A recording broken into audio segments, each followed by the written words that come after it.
Hello friends, so আজকে আমরা একটা প্রোডাক্টের ডেমোস্ট্রেশন করবো, যেটা হলো ফেস ওয়াশ। মোদি কেয়ারের নিম ফেস ওয়াশ এবং বাজারের ফেস ওয়াশের সঙ্গে আমরা একটা ডেমোস্ট্রেশন দেখবো। তো আমরা দুইটা গ্লাস নিলাম, দুইটা গ্লাসে আমরা জল ঢাললাম, এটাতে একটু জল ঢাললাম, এইটাতে একটু জল ঢাললাম। ওকে, এখন দুইটা গ্লাসে আমরা একটু লবণ দেবো। লবণ কেন দিচ্ছি? কারণ আমরা জানি স্কিন মানে আমাদের জল আর লবণ দিয়ে আমাদের বডি তৈরি। তো আমরা বডির আর্টিফিশিয়ালভাবে বডি তৈরি করছি। একটু দেখুন, এটা আজকে বাড়িতে ট্রাই করছি ডেমোটা পার্সোনালি। তো আমরা আর্টিফিশিয়ালভাবে বডি তৈরি করলাম লবণ আর জলের মাধ্যমে। এখন লবণটাকে জলের সঙ্গে ডাইলুট করব। ডাইলুট করা হয়ে গেল প্রায়। এখন আমরা দুটো ফেস ওয়াশকে দিয়ে দেব।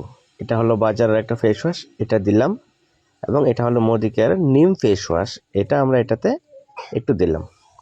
এখন দেওয়ার পর আমরা দেখব যে এই দুইটা বডিতে আমাদের কি পরিবর্তন হচ্ছে।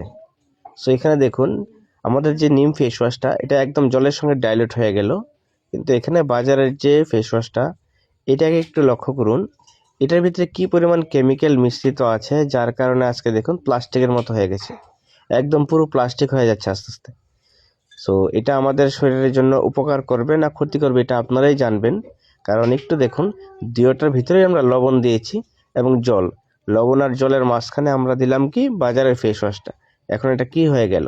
সো আপনারাও বাড়িতে ট্রাই করতে পারবেন আপনাদের ফেস ওয়াশ লবণ এবং জল নিয়ে, অল্প পরিমাণে জল এবং লবণ নিয়ে এটার ভিতরে আপনি আপনার বাড়িতে যে ফেস ওয়াশটা ব্যবহার করছেন এটা একটু দিয়ে দেখবেন যে এইরকম হয় কিনা, প্লাস্টিকের মতো হয় কিনা। না হলে ভালো, আর হলে দেখুন কি প্রবলেম।